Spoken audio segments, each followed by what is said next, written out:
All right, hey, welcome to Program Design Basics lecture for EXS 275 Training for Sports Performance.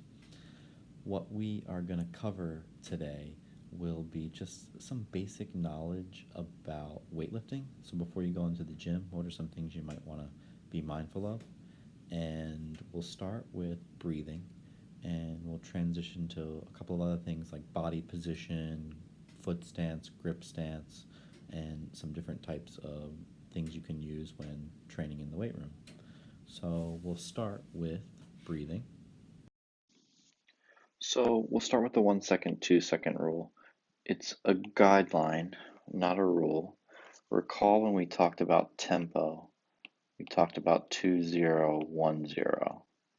And the idea was that the first 2 seconds is the eccentric phase, a pause if any, then the concentric phase, and then a pause again if any. So the guideline generally is if you lift the weight in 1 second, you lower the weight in 2. So it always takes longer to lower or do the eccentric than the concentric. And the idea essentially is no matter what exercise you do, and there are some exceptions for like explosive movements, but with any exercise that you do, if the eccentric portion is longer, you're getting more work because you're resisting gravity, which would be pulling the weight towards the ground. And if you were to just drop the weight when you're lifting, that would eliminate part of the work that you want to get done. Now, one of the things that is important with resistance training is variety or making changes in your lifting exercises so that you can adapt. So one way you can do that is use different grips. So here we have the pronated or overhand grip. B is the supinated grip or palms up. C is alternating, so the left hand is supinated, the right hand's pronated. The importance with C is you want to make sure when you're lifting, if you'd use an alternated grip, that you also switch sides. So if you have the left hand up, you want to make sure you swap it and put that left hand down on the next set. The last grip, D, is called the hook grip. I've never really used it. When you put your thumb underneath your fingers, the idea is it gives you a little bit more strength because when you're squeezing your thumb, it may be that it helps activate more muscles versus just squeezing the bar in B with your thumb not under your fingers. It's called the hook grip. It kind of hurts power lifters, people that lift weights for strength and large numbers or a large amount of weight would potentially say that the hook grip gives them more strength. So you can try it and think about it, and it's just another option for you. So now in terms of grip width, when you're grabbing a bar, you should know that on the bar, the marking is called knarling, and you can use the knarling to help identify where you're going to place your hand so that you have equidistance or a balanced grip. If we look at just sort of common grip distance, this will generally be your strongest position. So if we're thinking like shoulder width stance or even shoulder width body position for the upper body, might be sort of differentiating between lower body stance and upper body shoulder positioning. So common grip is what we want to sort of focus on maybe as the general standpoint of giving you the most strength at the shoulders. You can certainly narrow your grip to change the positioning, but really just be mindful that a smaller base of support across the upper body or even standing is going to weaken the load that you can lift. And to some extent, a wider grip, while it may slightly increase the load you can accommodate, that's generally because if you were to practice right now and put your body, your shoulder joint in a wide position, when you lower that barbell towards your chest, there's going to be a slightly reduced range of motion or movement of the bar relative to having a common or narrow grip. But again, going back to base of support, the wider your base of support, that's going to compromise stability and strength. So you can think of grip widths, not only with using the bar in your shoulder joints, but the same with using the lower body. A shoulder width stance generally will provide you with a much stronger base of support than a narrow stance.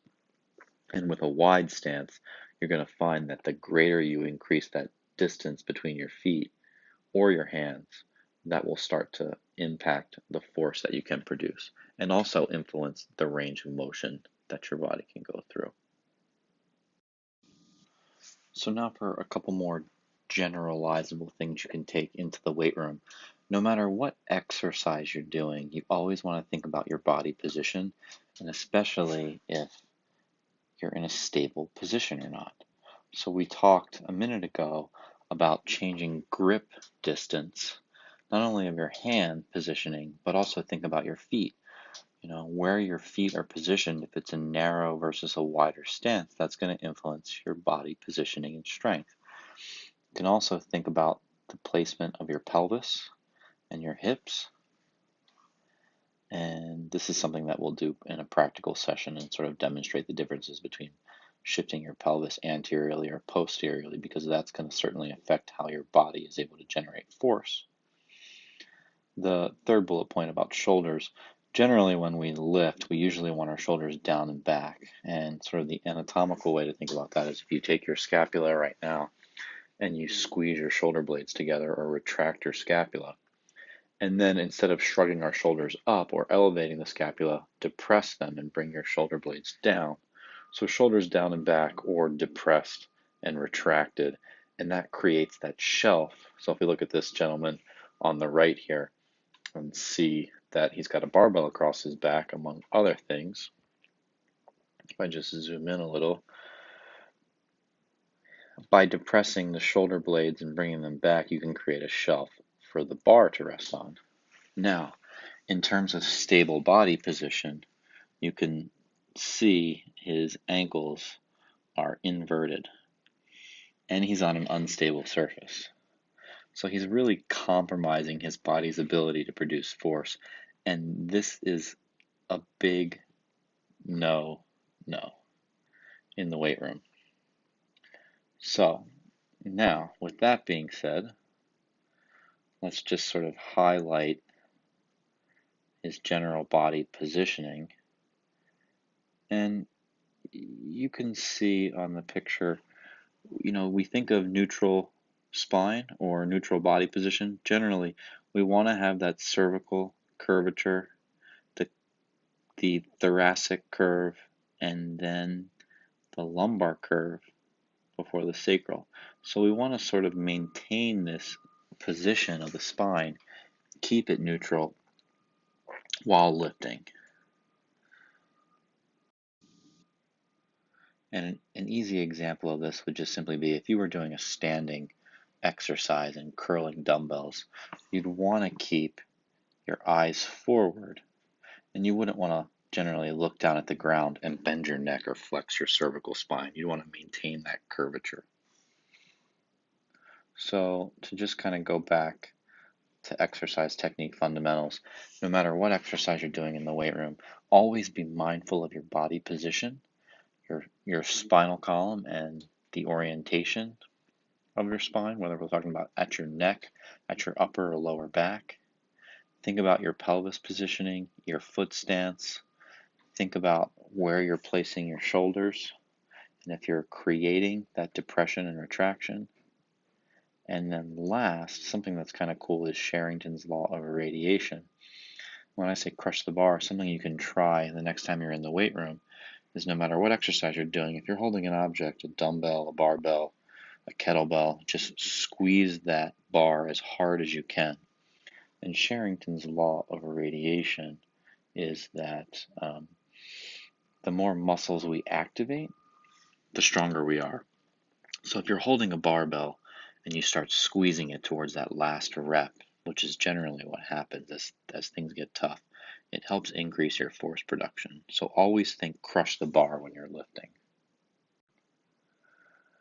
The 5-point body contact position, this is really for the bench press. When we go in the weight room, we'll talk about this. But the 5-point body contact, you've got your head, your shoulders, your butt, and then your right and left foot. So when you're benching, you want those 5 points of contact because that's going to help maintain force and give you stability. And we'll talk more about this when we go into the weight room and actually do these exercises. Another general rule of thumb, and again, it's a general rule of thumb with lifting, is range of motion and speed.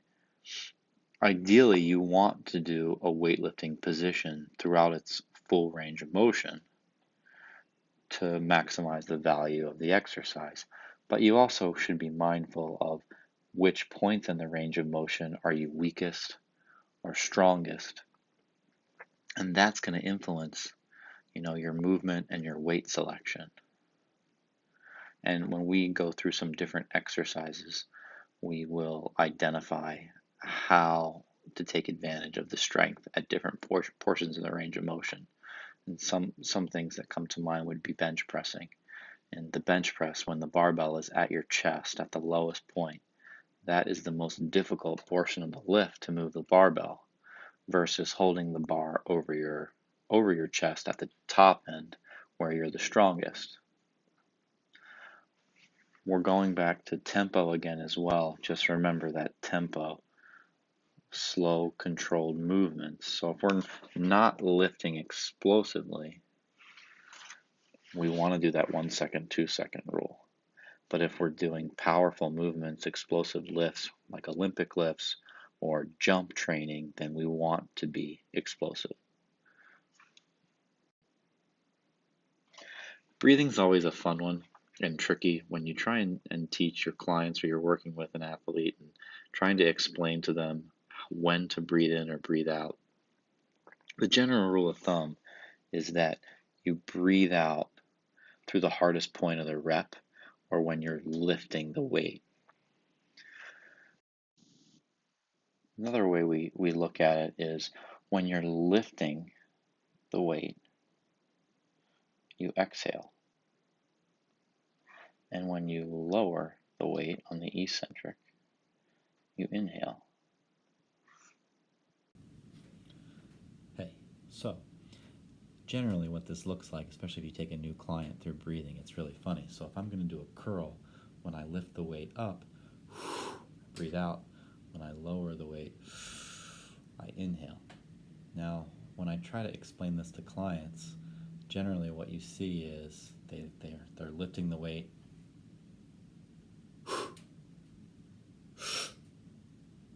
There's a lot of pausing and stopping, and they don't really sort of grasp, at least on that first try, how to breathe. And it sounds silly, but my coaching cue for breathing, especially with new clients, is really just to breathe normally without sort of trying to get in the minutia of explaining to them how to breathe and when to breathe.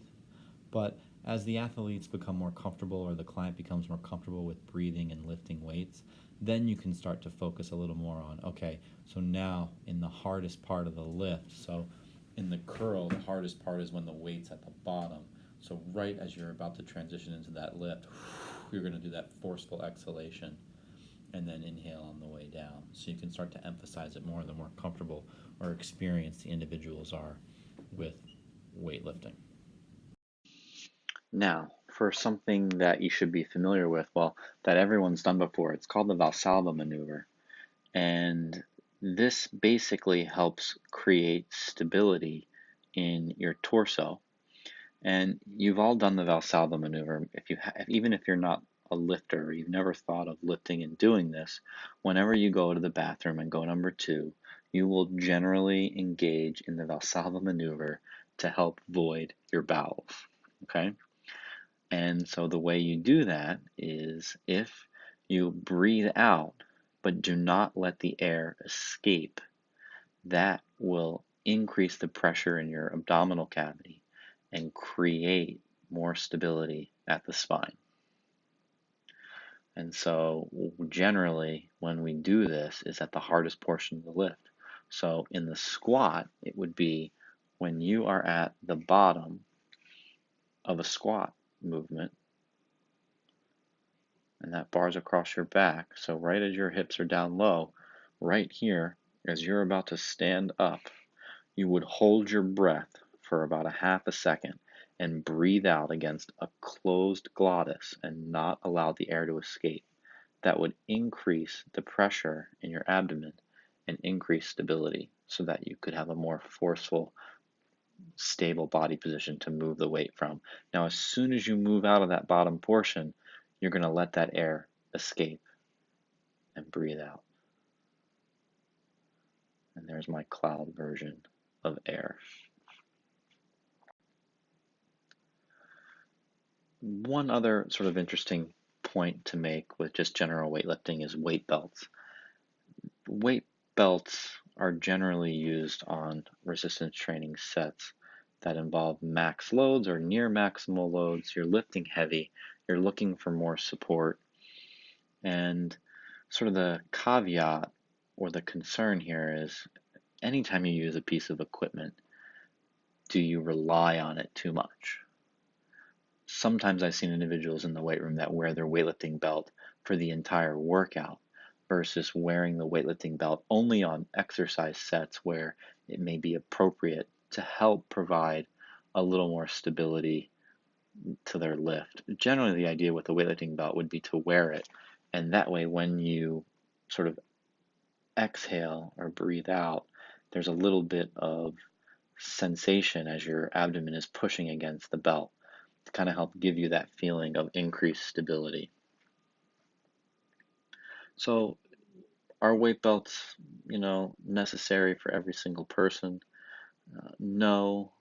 Are they more useful for people lifting heavier sets? That's possible. There's also some concern that when you become reliant on a weightlifting belt, you may be compromising your body's ability to use the natural weightlifting belt, which really essentially is your abdominal musculature, your lower back musculature, and just your ability to increase pressure through the Valsalva maneuver to help maintain stability by activating those muscles. I put this picture in here just as a nice example of body positioning. This is from the NSCA textbook. It's hard to tell with this individual his body and spine positioning. We kind of see that neutral curvature here, and it looks to me like he's hyperextending just a little bit, and you can see where his gaze is, how he's sort of looking up. At least that's definitely how it looks over here on the left side picture. To me, I want neutral spine, so in this picture I would want his eyes to look a little bit more forward, or at least maybe flex his neck a little bit more so it's in line and doesn't seem like his head is hyperextending back. As you can see that slight shift now as he stands up and deadlifts the weight off the ground into neutral spine. So again, just go back and start thinking about body position, foot position. You can sort of take a look and quiz yourself. Can you guess what grip he has right now on the bar? I know it's not a perfect view to see, but just think about stable body position again anytime you're doing a lift. In terms of spotting and how to spot exercises, we're going to cover that when we actually go into the weight room, and you're going to actually sign up for an upper body and lower body exercise. And part of those assignments are going to be for you to teach the class how to spot the different exercises. So we're going to come back to that at another point. Now, in terms of resistance training and program design variables, much of what I'm taking here is from the NSCA Essentials textbook, but I'm going to give you a little bit more than what's in the book and go from there. So we start with a needs analysis. Now you've done a needs analysis in a sense with part 2 of your project, where you watched or looked at videos of the sport and saw what movements are occurring, what do the dominant players in the sport do, how much movement do they undergo, where are the injuries happening, what types of categories of health and skill components of fitness are they working on. And so remember, we talked about team sports. Almost all team sports are power sports. So you're likely going to have similar requirements no matter what the sport. And in terms of movement analysis, generally we're going to see movement throughout the entire body through every joint that we're going to want to address in training. The other sort of process too to think about is the training status or the age of your athlete in terms of what's an appropriate starting point for load or what's an appropriate starting point in terms of instructing them in proper exercise technique. This is just sort of a little summary of training age, advanced training age, a year or more, and how that impacts the frequency by which they could train. A beginner who's never trained before, it really doesn't matter what you do with them. They train once per week, twice per week, they're going to see improvements. And beginners are sometimes the easiest and also potentially the more challenging person to train because it doesn't matter what you do with them, they're going to see improvements. So whether you select an appropriate training program or not, they're going to get better because they just have no experience training before. Okay. And you can also just think of their ability to tolerate stress. Beginners are going to require a lower stress threshold to induce changes, whereas the more advanced they become, then the more days per week they're going to train. If I had to pick and I had the time, I like 4 as my maximum frequency of resistance training per week. I think any more than that is pushing it. And the only times I would generally see or advocate more than 4 days a week would be for a fitness competitor or bodybuilder. In terms of the needs analysis, we've done a session on fitness assessment. And we talked a lot about the different team sports and how team sports generally are power sports. So whether it's the 5-10-5 or the pro agility test or the vertical jump, some sort of upper body or lower body strength testing, think about how that testing will change when you write the resistance training program. So you always want to think of assessments that you can use those results to determine whether or not the training you're designing is having an effect. So we might do a vertical jump test and identify that our athletes are lacking power, and that's going to be one of the things that we look to improve upon or focus on in our training. So take a look here now. If you think of your periodization project, you have to do 4 seasons, off, pre, and post. And you have to generate 4 weeks of resistance training for each season. If we just think of what your season is doing, sports practice versus resistance training, in the off season, your sports practice is low. You're generally not going to be doing skills practice with the team, whereas resistance training will be higher because you'll be able to dedicate more time to that. Conversely, if you look at in season, team sports are doing lots of practice, multiple days per week, which can limit the time they do resistance training. So just as an example, for one sport, if we were to look at a soccer team, in the off season, a soccer team might lift 3 times per week, where they're doing very little practice. As they transition to in season, they may only lift twice a week because they're spending more time with their skills and practicing with the team. So every sport's going to be different. If we look at football, generally college football, they're going to do 3 times a week no matter what the season is, whether it's off season or in season. So you want to just think about the sport you've chosen, what their schedule is like when they're in competition, in season. How many games per week do they have? How does that influence when they can lift relative to when they have to be involved on the field in a game? Or how many days a week are they going to have practice? So use that as your guide. In terms of exercise selection, I really just want you to be familiar with some terms. Core or compound exercises are generally the big lifts. And the big lifts would be the squat, the deadlift, the bench press, and the shoulder press. So those are sort of the big 4. I suppose if I added another one, it would be the barbell row, like a standing barbell row exercise. In terms of structural and power exercises, we'll talk about those more on another lecture with the power, explosive, Olympic lifting. Structural exercises, you could think of sort of like just full body squat exercises that help influence your body's overall strength. In terms of sports specific exercises, we'll talk about that on the next slide. So, in terms of sport-specific exercises, I'm not a strong believer in the idea that there are specific exercises for each sport. If you recall, when we talked a little bit about program design this semester, we talked about the different movement categories. And just to sketch them out, the squat, the hinge, the lunge, and the single leg for the lower body. And then for the upper body, we had horizontal pushing, horizontal pulling, vertical pushing, and vertical pulling, as well as core exercises and power exercises.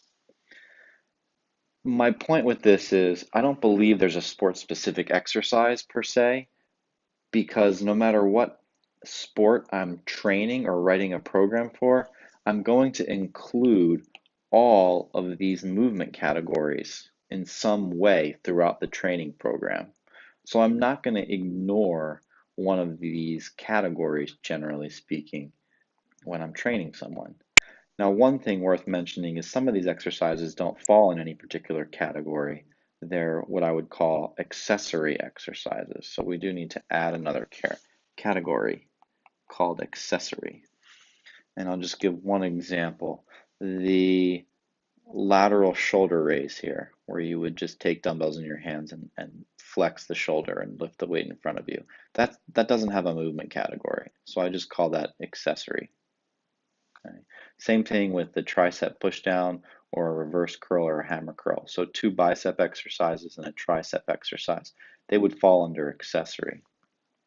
That doesn't mean I would never do those exercises, but if I were to look at program design as a whole, these movement categories to me take priority over accessory or smaller movements. And again, remember from our list of 10 things, justify what you're doing. So when you program design, accessory movements are okay if you can justify the rationale for including them in your program. So now in terms of selecting exercises for your program design, old school program design was basically based on muscle group. You had an arm day or a chest day or a chest and shoulders day or a chest and tricep day. So you would see program design based on muscle groups. And that's still true in terms of fitness competitors or bodybuilders, but the new school is our movement categories, which we've talked about and I wrote on the previous slide. So it's worth reviewing and just remembering the movement categories now, since this is how new program design generally is done. Squat movement pattern. Remember any kind of squatting exercise. Sometimes this is referred to as knee dominant movement categories, but I call it squat now. Hinge was also referred to a hip dominant category, but I like to call it hinge, so any of the deadlift movements. The lunge movement category, you think of all the different lunges we've discussed, reverse, forward, static, a split squat.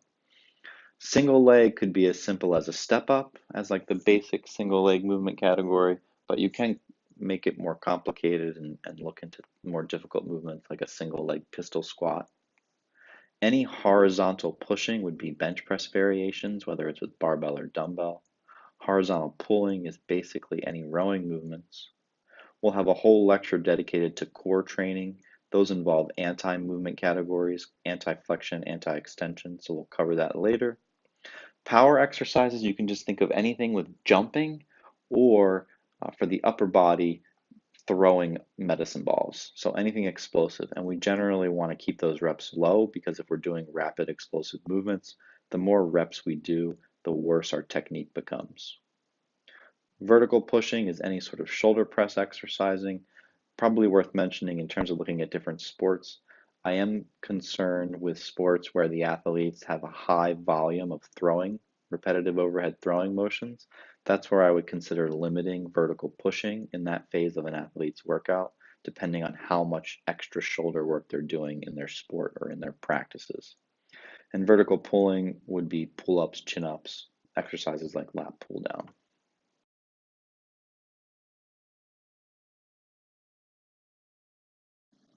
Just worth mentioning here in terms of selecting exercises and exercise technique experience, never assume an athlete knows what they're doing. Okay. You want to have their safety be your number one priority. So we warm up appropriately. We never just throw a bunch of weight on the bar and assume our athlete or client knows exactly what they're doing. That's why we have warm up sets where the athlete performs at a low load to practice.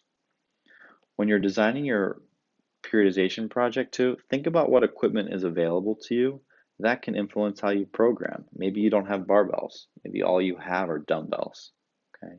And then we've spent a couple sessions, or I've asked you a couple questions about how to determine how much training time is available when you're training. So if you think of all the movement categories we've talked about, when I have a lot of accessory exercise movement categories, those are often the first things I would cut from a program if I was time limited and had to make adjustments.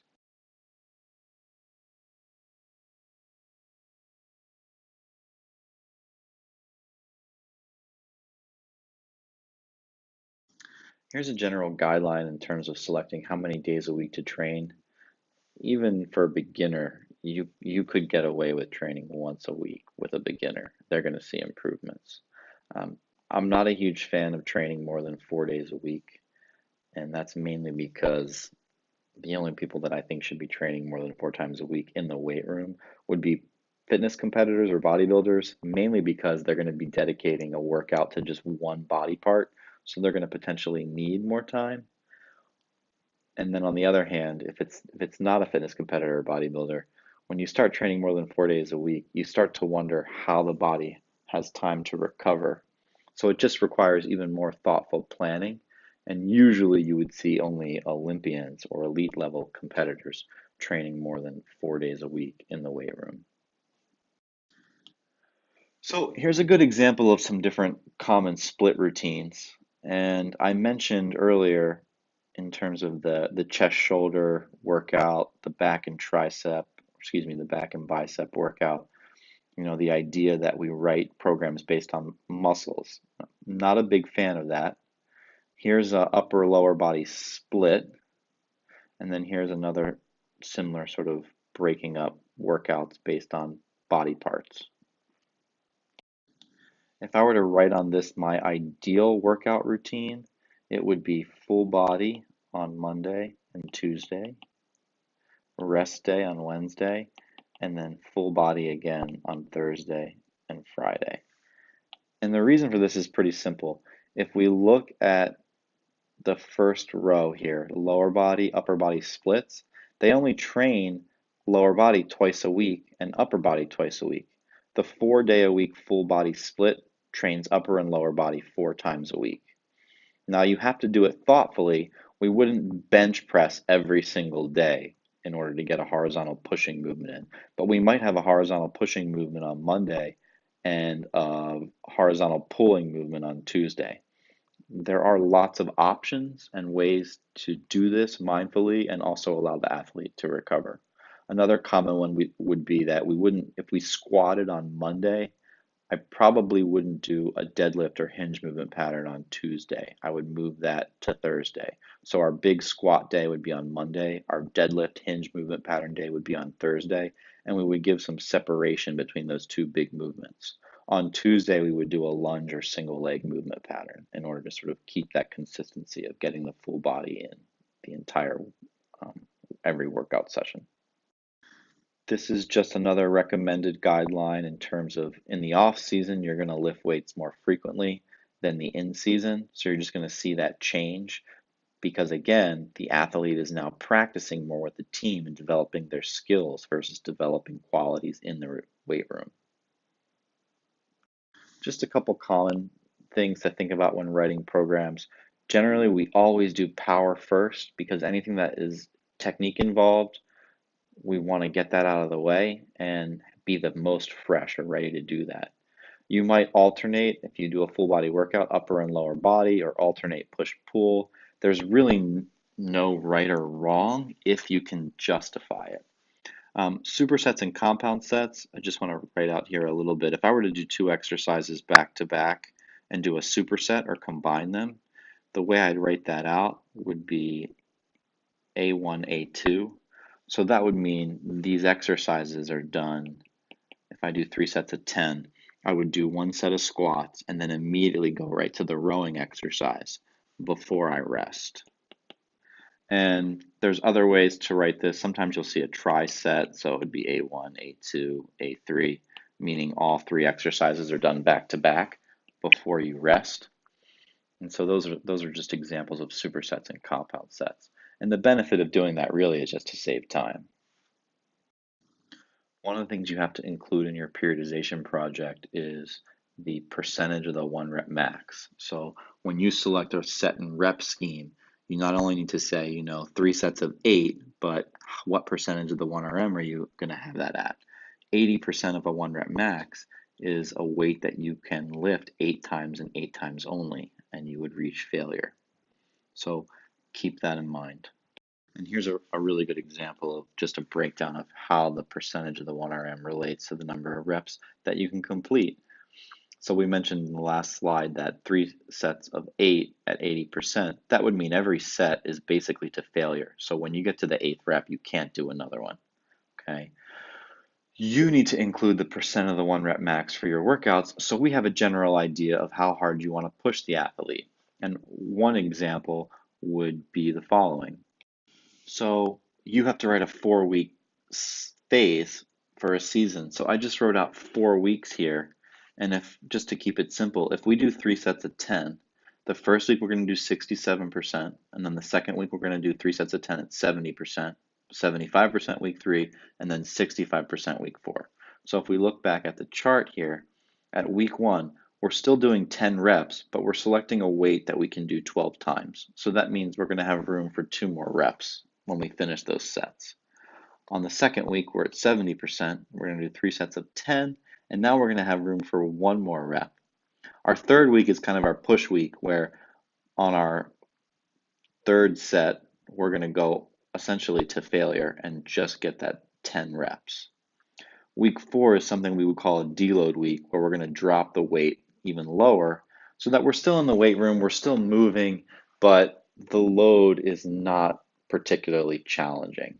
So this is just one example of how you might set up your 4 week cycle and end that 4th week with a deload week. So just an example of how we might use the set and rep scheme. There are some caveats here. Whenever you use a percentage-based system, your percent 1RM varies daily. Did you have breakfast? Did you get enough sleep? Are you having other stressors in your life? School, exams, relationships? All of that can play a role in influencing your 1RM. Here's the 1RM testing protocol. I'm not going to read this to you. You have it as sort of a guideline. Things that I would point out that are critical. If you're ever going to test a true 1RM, you need to be mindful. You need to have a spotter. I'm not a huge fan of doing 1RM testing, but you need to warm up. That's critical, step 1. Being mindful of rest periods so that every time you attempt to do a new set, they have you start with a weight that's at 3 to 5 reps, providing that rest, estimating a conservative load that lets you get 2 to 3 reps. Now you're resting for, generally a couple minutes so that you're fresh enough to do that next set. And, then attempt a 1RM. Remember, 1RMs are essentially dangerous because if you can only do 1 rep and that's it, there's no room for error. So you need a spotter, you need assistance, because if there's a mistake, you're only doing 1 rep and that can lead to big problems and injury if you're not careful. Okay. So with that being said, there are prediction equations that I like. Now you're going to need to know how to estimate a 1 rep max for your midterm. And the Brzezicki equation is just one. And it's the idea that if I go in the gym and I pick a weight, and let's say I pick 100 pounds and I lift the weight 5 times. if I put 100 pounds in this equation, as well as the fact that I did 5 repetitions to failure, meaning I couldn't do another rep after 5, I can plug it into this equation and get an idea of what my 1RM is estimated to be. The prediction equation works best when you definitely go with less reps, less than 10. And on the next slide, I'll show you a table that does this equation for you rather quickly. So here, if I put a 45 on each side of the barbell, that's 135 pounds. The barbell weighs 40 pounds. So if I'm at 135 pounds and I do 5 reps to failure of the bench press, my estimated 1 rep max is 156 pounds. So you can use this or other equations to determine your estimated 1RM. This is a pretty important chart to think about. If we look at the size of the font, the bigger the font, the more you develop that quality of fitness across the repetition maximum continuum. So if we start on this end, if I'm doing anywhere over 12 repetitions, right, the general quality I'm going to see is an improvement in my muscular endurance, my ability to complete repetitive submaximal contractions in a given time frame. I might see a little bit of hypertrophy. You can see the font size difference, okay, and even a small improvement in strength. So generally, when you lift with high repetitions, we'll say 15 plus, you're predominantly increasing muscular endurance. And just to give you an example and to tie back in volume, which we discussed in a previous lecture, if I do 2 sets of 20 reps, that volume is 40. Now, if we look at sort of the middle range, which generally is 8 to 12, the dominant quality of fitness will be muscle hypertrophy. If I do 3 sets of 10, that volume is 30. So 30 less than 40, so I have less volume in the hypertrophy range compared to muscular endurance. And then last, if we just look at strength, generally when we're doing 2 to 6 repetitions, the dominant quality is muscular strength, or the ability to generate maximal force. If I do 5 sets of 3, that volume is 15. So now the volume is cut in half relative to hypertrophy. I point this out just as a basic general understanding. Training for muscular endurance involves high volume but very low loads. Hypertrophy training is generally moderate volume in the middle of the strength and endurance with moderate loads. Strength training at low volumes but very high load. So that's just sort of a quick summary of how you can differentiate load and volume in terms of what the dominant quality of fitness training will be. It's just worth mentioning, especially since this video is going to go out on YouTube and the internet, I should mention that the new paradigm for hypertrophy training is that you can train at different rep ranges and still see improvements in muscle hypertrophy, no matter what range you're training in. But that's a discussion for another time. Here's a table from the NSCA textbook in regards to what the percentage would look like and what the goal rep range would be for developing strength.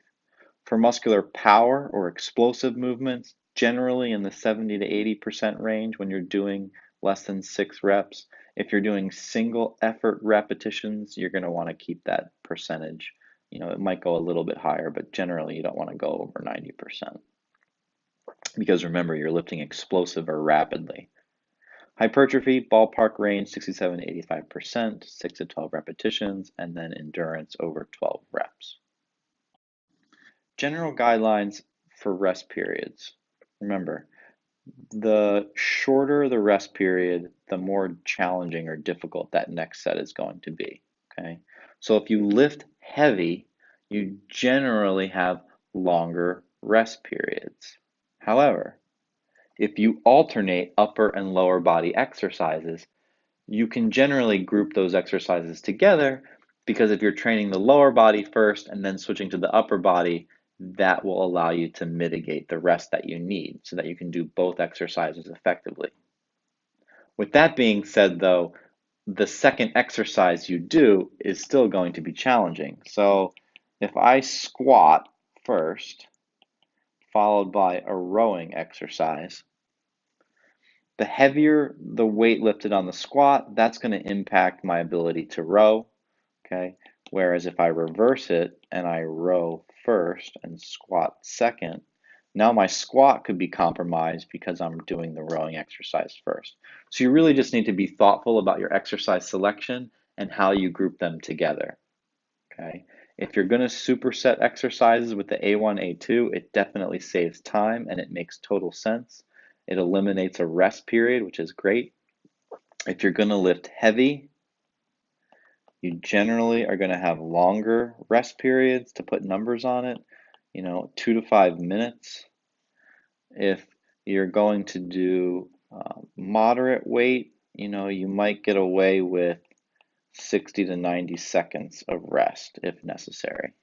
Okay, so it's something you need to think about. If you do 5-minute rest intervals, you can imagine how many sets you can get done in an hour with a 5-minute rest interval. Okay, so it's gonna definitely compromise the time that you can spend training, or at least it's going to increase the time you need to spend in the weight room.